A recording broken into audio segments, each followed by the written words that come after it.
ناظرین، چھوٹی عمر کے بچوں کا تو بستر پر پیشاب کرنا ایک معمولی بات ہے جس کی روک تھام اور ناپاکی سے بچنے کے لیے یا تو رات میں بچے کو پیمپر پہنا دیا جاتا ہے یا پھر اس کے نیچے کچھ کپڑا وغیرہ بچھا دیا جاتا ہے۔ یہ احتیاط بھی اس وقت تک ہوتی ہے جب تک بچہ بستر پر پیشاب کرنا نہ چھوڑ دے۔ عام طور سے بچے بڑے ہونے تک یعنی 3.5 یا 4 سال یا اس سے کچھ اوپر عمر تک بستر میں پیشاب نہیں کرتے، مگر ہر بچہ ایسا نہیں ہوتا۔ بعض بچوں کو رات میں پیشاب آتا ہے تو انہیں احساس نہیں ہوتا اور بستر پر ہی لیٹے لیٹے ان کا پیشاب نکل جاتا ہے۔ ایسے میں آپ ناپاکی سے بھی بچ نہیں پاتے۔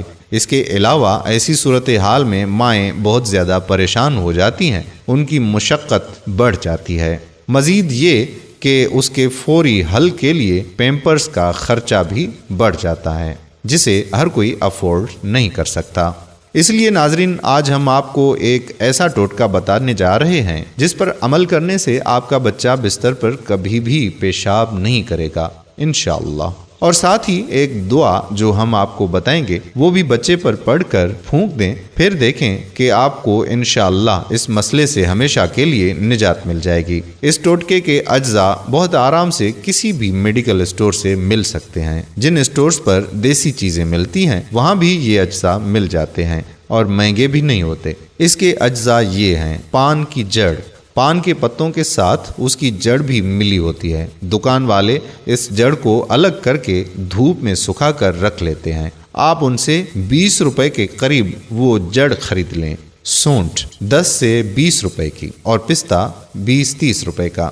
ترکیب استعمال: ان تینوں چیزوں کو اچھی طرح سے گرینڈ کر لیں اور اس کا بہت باریک سا پاؤڈر بنا لیں۔ اب اس صفوف پر یہ پڑھیں: اول آخر 11 مرتبہ درود ابراہیمی پڑھیں، پھر بیچ میں 21 مرتبہ سورہ فاتحہ پڑھیں۔ اس کے بعد اس بچے کے دودھ میں یہ پاؤڈر صرف چٹکی بھر ڈال دیں اور بچے کو پلا دیں۔ اگر بچہ دودھ نہ بھی پیتا ہو تو بھی آپ ویسے ہی یہ پاؤڈر بچے کو کھلا سکتے ہیں، کیونکہ ان کا کوئی سائیڈ ایفیکٹ نہیں، بلکہ یہ دیسی جڑی بوٹیاں ہیں جن سے خود رسول اللہ صلی اللہ علیہ وآلہ وسلم اپنا اور صحابہ کرام کا علاج فرماتے تھے، اور یہ قرآن اور درود ہے جس کا ظاہر ہے کہ کوئی سائیڈ ایفیکٹ نہیں ہو سکتا۔